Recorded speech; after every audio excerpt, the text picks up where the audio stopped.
अहिले म विश्व कम्युनिस्ट आन्दोलनको इतिहास खण्ड 1 र विश्व कम्युनिस्ट आन्दोलनको इतिहास खण्ड 2 पढिरहेको छु।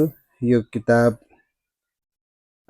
शशिधर भण्डारीज्यूले लेख्नु भएको छ र यो दुईटै किताब पढिसकेपछि विश्वमा कम्युनिस्टहरू कुन कुन देशमा अस्तित्वमा थिए र अहिले कुन कुन देशबाट विघटन भइसकेको छ भन्ने कुराहरू बुझ्न सकिन्छ।